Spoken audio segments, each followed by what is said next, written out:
welcome to the weekend warm-up, coming to you for the first time in 3 years from the Suzuka circuit here at the Japanese Grand Prix and Lawrence Barretto. Once again, it could be a title-deciding weekend. It could be a huge weekend for Max Verstappen. I think it was a long shot probably that he was going to win it in Singapore. We always thought it was more likely if it was going to happen that it was going to be here. And Charles has cut his lead technically, but as long as he gets a win and a fastest lap, he could wrap it up here. And I know that Honda would be delighted. They sponsored this race, they own this circuit, and they've been so crucial to Red Bull's title fights. They would love it. But on a personal note, I'm just really happy to be back here in Japan. I know it's your first time here, and I hope you're loving it as much as I am. But the people here are so friendly. The circuit is iconic. And I just enjoying everything from the food to hopefully some good track action this weekend.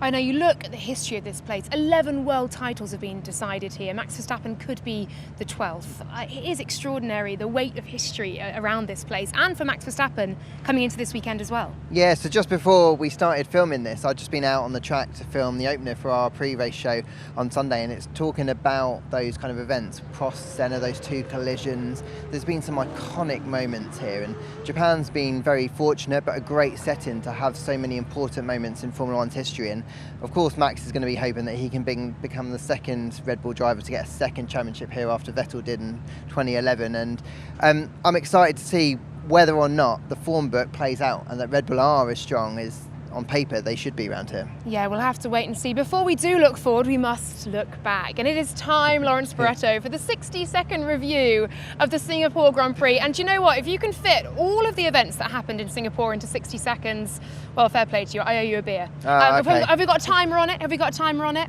We are ready, set. Lawrence Barretto, off you go. I can't give this to Will this week. This is terrible. It's on. You're eating into your time. Come on. Okay, let's go. Okay, Charles Leclerc on pole. Best place start in Singapore, but he lost the position at the start. Checo took the lead, and actually really from there on had won the Grand Prix with that move.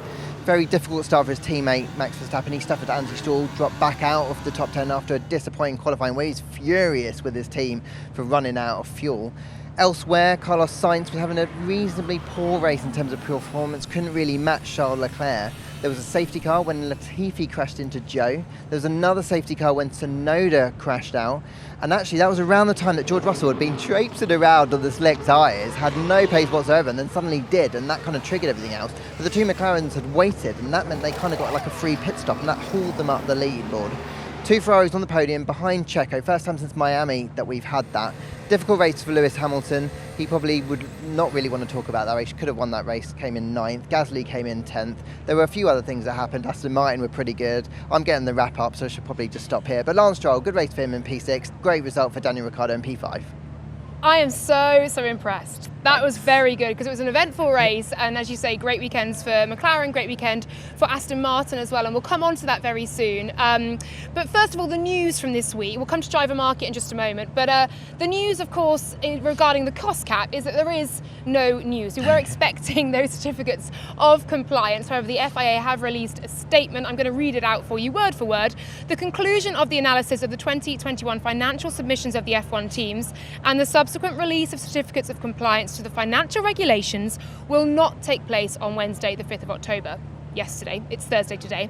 The analysis of financial submissions is a long and complex process that is ongoing and will be concluded to enable the release of the certificates on Monday, the 10th of October. So expecting news of that on Monday after the Japanese Grand Prix. So we will, of course, bring you all of that news as and when we get it. Lawrence, moving on to the driver market. It's still bubbling under, or perhaps bubbling up to the surface this weekend. Pierre Gasly is a hot topic. Nick de Vries, who is actually just in shot behind us there, little eyebrow raise. He is one of the names that is being touted, of course, with a move to AlphaTauri, a potential in the Williams seat as well.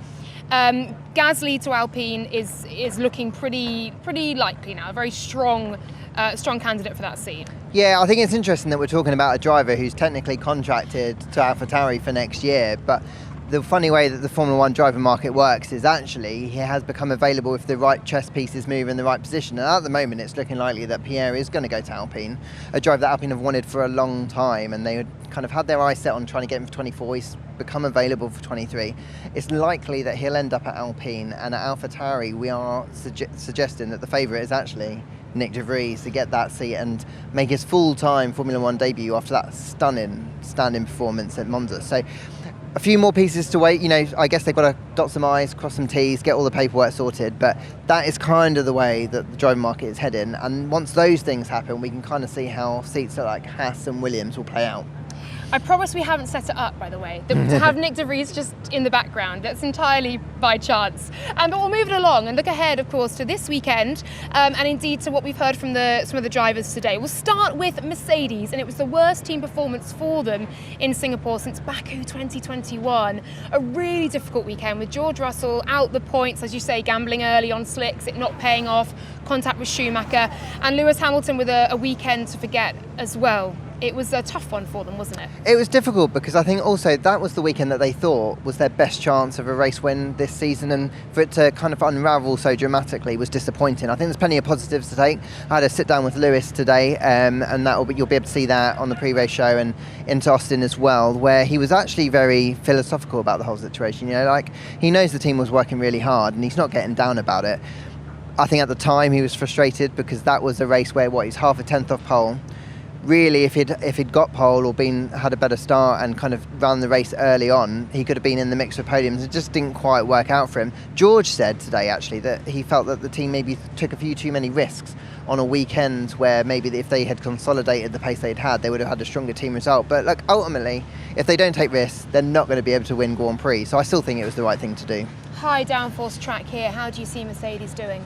Not so well, unfortunately. I think they know that. I think they've struggled on these circuits more so than circuits like Singapore, a very different track. There's so many high-speed turns around here, and that's really where the Red Bull should excel. And I think that's why Max Verstappen and Checo come here with so much confidence, and why Lewis and George are kind of expecting to struggle a little bit this weekend. Move on to Ferrari. Carlos Sainz was in the pen with me earlier. Charles Clair as well was speaking to us. I think both looking ahead to this weekend with some anticipation, wanting to get it done and to get it right this weekend, and they're desperate for a win. It's been a long time really for Ferrari since they've picked up a win, and it's been going Red Bull's way very much. How do you see it playing out for Ferrari? Well, I remember when I told both Carlos and Charles that it was the first time since Miami that they'd both been on the podium. They couldn't genuinely believe it. I did a little, which is shocking, true. right? Exactly. So, and I think their last win was Austria, going back when Charles won there. So it's a long time coming, and they were very strong in Singapore. And I think they'll take some comfort from that. I think they'll accept that it's going to be a bit tricky to take the fight to Red Bull here around Suzuka, but I think they'll be their next best competitor here. I think they've got the best shot to try and undo that Red Bull party almost, or that pre-party for the championship. So it's going to be a tricky weekend, but look, all they've got to do is make the most of the track time that they get, learn as much as they can and prepare for next year, try and build some rhythm to head into the winter. Well, that's the thing, isn't it? The learnings here as well, because you've got the 22 cars on a track we've not been to for 3 years, so it's going to be fascinating to see. But earlier on I spoke to a determined Carlos Sainz. One of my favorite places to come all year. No, it's a shame that it's so far away from Europe, but it is true that this becomes always one of my highlights since I am a Formula One driver, so I've been missing it for the last few years. So great to be back and great to be enjoying the fans, we'll be enjoying the great circuit that Suzuka is. And in terms of Ferrari pace here as well, obviously a good points haul from you guys in Singapore. What can you build upon here? What more can you extract here? I think Singapore was a good set of points here. We just want to win. I think win one race before the end of the season would give us a lot of good feeling and motivation going into next season, because it's been a while since our last win. Winning would mean executing a perfect weekend. That is also, I think, as a team, what we would need. Well, from the front runners in the driver and championship standings to the battle for P4, which I'm actually loving. I love the midfield battles. I was saying on the post-race show last week, it's kind of the fabric of the sport, isn't it? The inter-battles between teams for P4 and P7, it's what it's all about, isn't it? Alpine and McLaren very much at odds with each other, battling for that all-important P4. It was McLaren who got a big bite of the apple last time out, pushed Alpine down to P5 on what was a difficult weekend for them. Yeah, it was a big swing of points, and Alpine have been on such a consistent run of form of late. They've been the one who've been scoring the points, racking up, actually pulling away from McLaren and Clair. So for the points to swing that way was frustrating for Alpine, particularly because they'd bought this new floor, and the floor is so important in Formula One with these 2022 regulations. And I think they had been quite hopeful that they would get good performance. that track didn't suit them, to be fair, so we should take that into account. And obviously they had unreliability on both cars, which is frustrating for them. But I think conceptually, that flaw should mean that going forward, it should help them on circuits like this, where previously they would have struggled. So maybe it was a little bit of short-term pain there and misfortune, but hopefully long-term gain over the rest of this year and into next year. Yeah, I asked Esteban Ocon in the pen whether the issue would continue to dog them in the races to come, and he said very much thinking it was to do with the conditions, to do with the heat in Singapore, and that in more normal conditions, and we are seeing much cooler temperatures and indeed the chance and the threat of rain here once again as well. They are not expecting any such issues. Just one of our colleagues going past on the bicycle and almost coming straight through shot.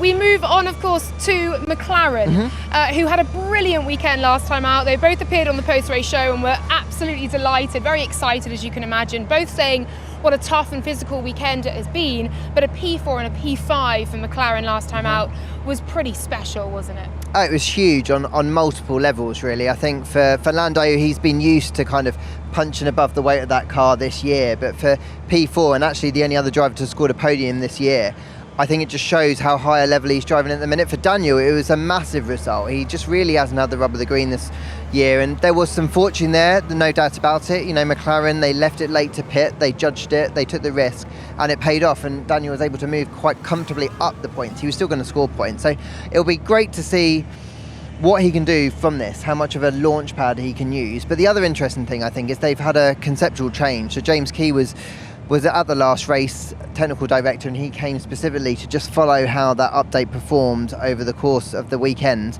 And it's not really about getting lap time this year, it's actually about checking if it works for the new idea next year, the new car that's coming in. And I think we're going to start to see that over the next couple of races. A lot of teams testing things out to see what they can do and whether it's working based on the wind tunnel and the correlation. It's going to be fascinating to see that upgrade on this track, obviously different to the low speed of Singapore and a higher speed here, and indeed to see how it goes on both McLarens, and not just the one. Yeah. Exactly. Ricciardo, of course, taking that upgrade here. I must say as well, in being in the pen earlier, every single driver was so delighted to be back and on this track. It's an iconic track, isn't it? But it's an incredibly challenging physical one at that. It's a real driver test. Yeah, I think that's why drivers like this circuit, because there's no real respite. You just have to crack on, and there's some real fast sweeping corners that they're going to get a real thrill out of it. You know, they'll get a smile on their face as they're going through it. And there really isn't a bad corner on this circuit, and that's quite unusual, I think, for all the circuits around the world. So I can see why they love it so much. Lando Norris was full of cheer in the pen as well, and of course he has created Lando.jpg on Instagram, and he's now a budding photographer. I say budding, his pictures are great, and he's really enjoying, I think, documenting his travels and documenting this part of his life as well. But he is very much enjoying Tokyo and very much looking forward to this weekend, as you will hear now. What's the expectation here for McLaren in terms of pace, certainly in that battle with Alpine for P4, which you managed to just get the better of them last weekend? Yeah, I think last weekend really brought us back into the fight. They crept ahead quite a bit, so to have the weekend we did really helped us out. In terms of performance, tough to say. You know, we have I have the car that I had in Singapore. Daniel now has the same car too, so we need to understand how it works on this circuit, because Suzuka is a very different track to Singapore. So understanding the high-speed nature of Suzuka to the low-speed nature of Singapore, and understanding how it works and if there are good things or bad things, whatever. So a lot of that is stuff we'll just find out tomorrow and see. I expect it to be tough though. Alpine have been ahead of us pretty much all year in terms of speed and pace in their car, so it's going to be tough, but we'll give it a good shot. Well, from McLaren, one team who had a brilliant weekend last time out, to another, Aston Martin, their best weekend of the whole year. P6 for Lance Stroll, P8 for Sebastian Vettel, almost P7 until Max Verstappen pipped in at the last. But it was great to see Aston Martin up there, double points haul, and more importantly, jumped up to P7 as well in the Constructor Championship. Oh, it's been such a difficult year for the guys and girls here in Aston Martin, because the car just wasn't what it was supposed to be at the start of the year. The performance was very, very poor. So they've done a good job to try and claw that back this year, and even in races where they've had a chance, I think Lance has got like 5 P10s this year.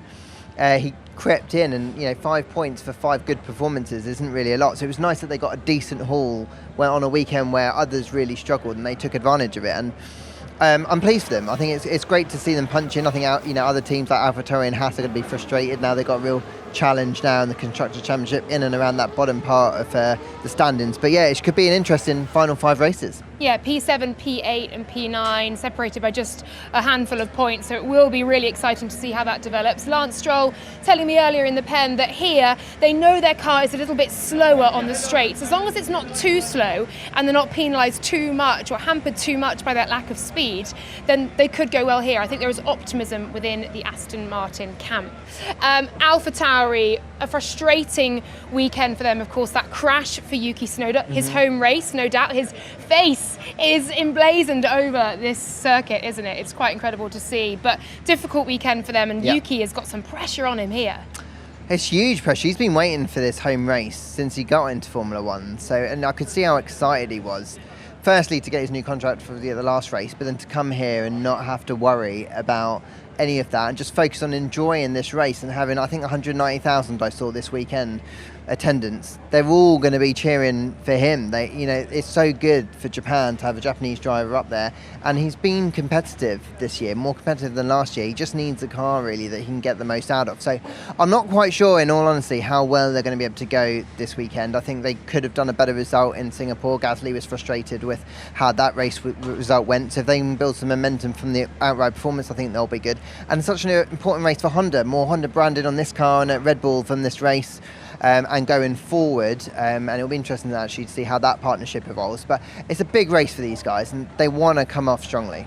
Absolutely, not least because of the strengthening of that Honda relationship here and the branding that we're expecting to see. And we were doing a sort of spot the Honda factory on the way in, weren't we? There was Honda everywhere. I'm sure those of you who are all over social media will have seen these scenes, quite frankly, the karaoke scenes from AlphaTauri. Yuki Tsunoda with some brilliant performances on his own solo, but then Pierre Gasly and Yuki Tsunoda teaming up to do a rendition of Adele, Someone Like You. It was spectacular, wasn't it, Lawrence? It was something else. As someone who is not very good at karaoke, I was actually quite impressed with what they managed to achieve. Because I just think in karaoke, you've got to shout a lot, haven't you? And they gave it everything. Shout tunefully, maybe. Oh, no. They were giving it some, though. They had such a good time, though. What would your karaoke song of choice be? Probably Guns N' Roses. Maybe, I think. Maybe Sweet Child of Mine. Could we duet this week? Oh, hang on. Right now, I was going to say. No, my goodness me, no. I'm ruling that out. Sometime this week. Oh, yeah, we could do karaoke. Grease, Summer Lovin', maybe. Sure. Is that yours? It's my duet, my go-to duet of choice, yeah. Okay, fine. I'm in. Okay, I'll hit that high note at the end. Maybe we won't put that on social media, though. Absolutely, we will. No, but Pierre Gasly was very happy to put his rendition of Adele all over social media. Bouncing back from a difficult weekend last time out, he's been in fine spirits, high spirits indeed, and you can hear from him now.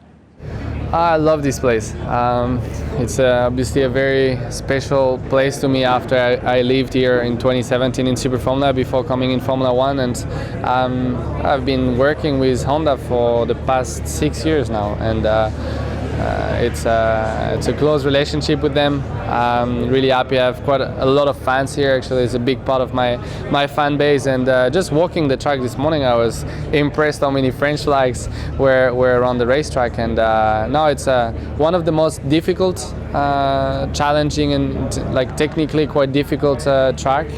And based on the conditions, it's probably going to be quite eventful weekend. So really looking forward to it, and hopefully we can get some of these points that we missed last weekend. And on to Williams, a double DNF for them last time out, and Nicky Latifi with his part to play in that crash with Guan Yu Zhou, taking a 5-place grid penalty here as well. A weekend to forget for them, and indeed for Alex Albon too. Yeah, it was. It wasn't Nicholas's finest weekend, really, and disappointing because he obviously wants to try and leave Formula One on a high, and it just was I guess the quicker we move on from that moment, the better. For Alex, I just think the fact that he got through the weekend was great. Obviously, the final result wasn't what he wanted, but I think it's encouraging that he managed to get through a weekend fitness-wise, had a few more days to recover before coming here, and this is going to be a demanding circuit on him. I'm interested to see how they'll go here. I actually think they'll be better around these fast sweeping turns, and that's better news for them. And it would be nice if we can kind of see Alex, and if Nicky can, start pushing out of Q1 and challenging for points on Sunday. Well, do you know what? Alex Albon agrees with you. Well, Alex, how have you been since Singapore? Obviously a DNF there, but Yes. most importantly, your health. How have you recovered from that race? No, it's been okay, thank you. It's been chilling out really. Was in Tokyo for a little bit. Obviously the race was cut short, which is a little bit unfortunate, but if anything, it's kept me a little bit more rested coming into this weekend. What is the expectation here as well? Of course, we're back in Suzuka, 4th place for you in 2019. How are you feeling being back? How much are you looking forward to it? It's my favourite race of the year, so super excited. Obviously, we haven't been here for a while now, and just as a circuit, it's really fun to drive. It's one of the best ones of the year, and it's obviously Japan, which is always cool. So, coming from Singapore, it's definitely a circuit we struggled at, and when you think about here on paper, it should suit us more. So we're a little bit more optimistic. Let's see what happens. Great to see Alex Albon back and continuing to recover. On to Haas, and it was a disappointing weekend for them. Both drivers out the points, and some bad luck as well. Kevin Magnussen with the contact with Max Verstappen, of course. Mick Schumacher with the contact with George Russell. So pretty eventful races, but not in the way they'd have hoped. No, not at all. And I think Kevin Magnussen's getting sick of the black and orange flag, frankly. 3rd time, I think he said, this year. He's just not had the rub of the green, really. But Haas need to kind of step it up over this race and going forward, because as we said earlier, Aston have leapfrogged them in the Constructors' Championship, and that means vital prize money at the end of the year. And Haas started actually off this season as someone who could be punching up towards the end of the midfield, and the year's kind of tailing off a little bit. So it'll be interesting to see whether or not they can get more out of this car. They've said there's more downforce on it. Mick's performance, I think, has been improving, like from race to race. I think that's encouraging. I think Kevin's been quite consistent throughout, and I think that's good. They just need to get a clean weekend in, strategically, operationally, and from a pure performance basis. So let's see how they go this weekend. And of course, Mick Schumacher still very much fighting for a seat on the Formula One grid next year as well. Spoke to Mick earlier on, and he very much said that this is a very special place, of course, for his family. You referenced it earlier on. Of course, Schumacher has won here 6 times, won the Japanese Grand Prix 6 times. And I think he's a rookie, obviously, coming here for the first time in a Formula One car to race, and he can't wait to get out there. Yeah, and I don't blame him. Like, I imagine he would have watched footage of his dad racing around here when he won that title in 2000, and you do come here, it's hard to describe, but you come here and you feel the history here, and so it must be quite an emotional weekend every time he gets the opportunity to race at tracks like this, and he needs to start getting some points on the board, I think, to secure his seat, because at the moment, actually, kind of development over the last week or so is that he's still in the running for a seat at Haas. I think it was looking less likely, and now he's in the running, and it's between him and Nico Hülkenberg. So he's got the chance to prove that he deserves to keep the seat. So let's see what he can do here. And I've seen his name linked to the Williams seat as well. Jos Capito very much not ruling Mick Schumacher out. So we'll have to wait and see what happens. I'm going to just gently spin this way to unveil Alfa Romeo. And as we said earlier on, Zhou, of course, crashing out of the Singapore Grand Prix, and Valtteri Bottas P11, best of the rest and just outside the points. But upgrades, they are bringing upgrades here. They have a new front wing, of course, for the high downforce spec of this track, and they are optimistic, I think quietly optimistic, that they'll see some pace and hopefully some points. For sure. I think Alfa Romeo have been a team that they've trying to keep an eye on their budget this year, and they stopped developing a front wing for Silverstone earlier this year, so it's great that they've been able to turn the taps on effectively and still bring some bits towards the end of this year. Valtteri started the season off very strongly, and probably his performance has ultimately tailed off a little bit. Zhou, I think, has just had a lot of misfortune this year, and Singapore's a great example of that. So it'll be hopeful that both drivers will see the correlation from the wind tunnel. Hopefully it works well on this track, and then they should be contenders for points, I think. Let's see, and let's hear from Valtteri Bottas now. Upgrades this weekend for the Alfa Romeo. What more can you tell us, and what impact are you hoping them to have here back in Suzuka? It's a new front wing, and hopefully should help in the high-speed corners and just provide a bit more downforce.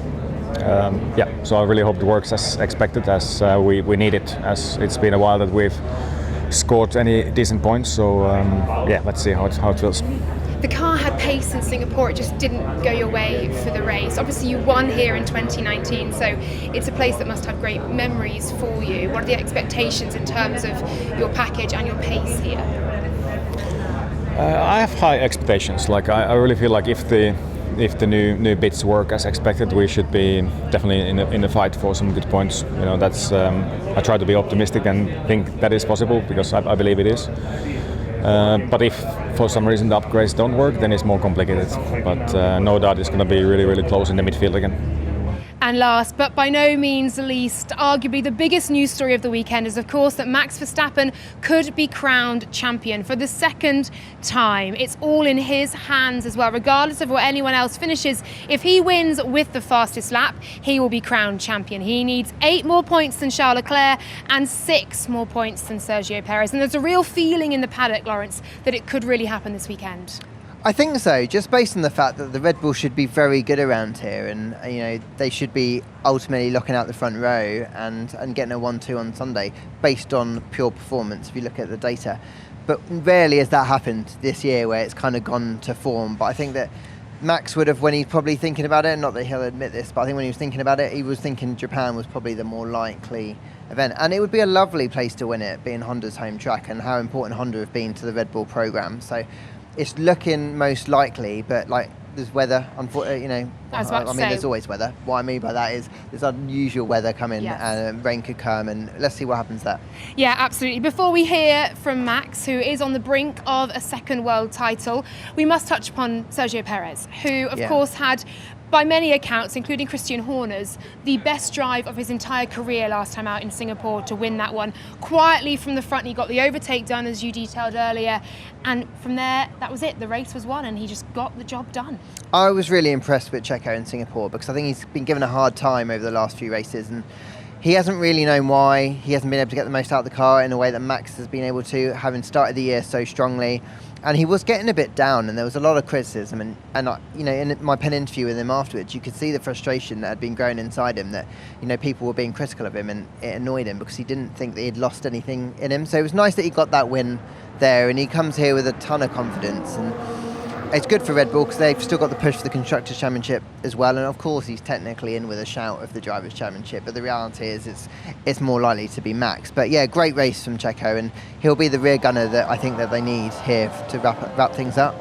Interestingly, I asked Checo, there's so much noise around the other side of the garage, around Max Verstappen and the chance for him to win. How much are you able to focus on your own performance here? And he said, I'm 100% able to focus on myself, and I want to win this weekend. So there are by no means going to be team orders, I don't think. I think Sergio Perez is intent on backing up that Singapore victory with one here as well.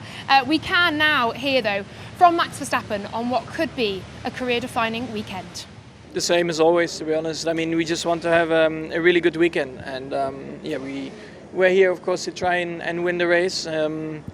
We'll see how it goes. We know that we need a perfect weekend, but at the end, I think there's no extra pressure. I mean, it would be really nice to be able to win it here, but if it doesn't happen here, then maybe next race or the race after. It doesn't really matter. You'd also become just the third driver in history, but alongside Vettel and Schumacher, to win it with 4 races to spare as well. A nice bit of history, I suppose, but I guess that's not playing too much into your mind.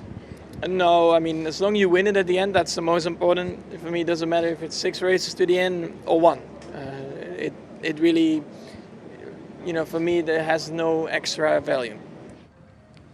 Well, that's almost it for weekend warm-up, and we are outside the paddock gates now. Welcome back to Suzuka is the sign. I can tell you we are both very, very excited to be here. Almost time for the most important part of weekend warm-up. That is predictions, Lawrence. I am going to go first, so you don't take my prediction for the weekend, and that is Max Verstappen to win, Sergio Perez P2, Charles Leclerc P3. Irregardless of whether he gets fastest lap or not, Max to win the title this weekend. That's my prediction. Okay, well, I think Max is going to win it. I can't see beyond that, but I think Charles will probably nick second and Checo will get third. Slightly different there, but I think they're the 3 on the podium this weekend. Well, Charles second. There's still a chance that the title fight remains alive till Austin, though. Provided Max gets the fastest lap, he can still get the title in that format. So you're saying fastest lap and a win for Max Verstappen? Yeah, there you go. I'll say fastest lap as well. There we go. Well, we're making these predictions tricky, aren't we now? Well, the permutations are endless for this weekend, but one thing's for sure, Max Verstappen has a chance to win the title this weekend. Do not miss a second of the Japanese Grand Prix here at Suzuka. We'll see you soon.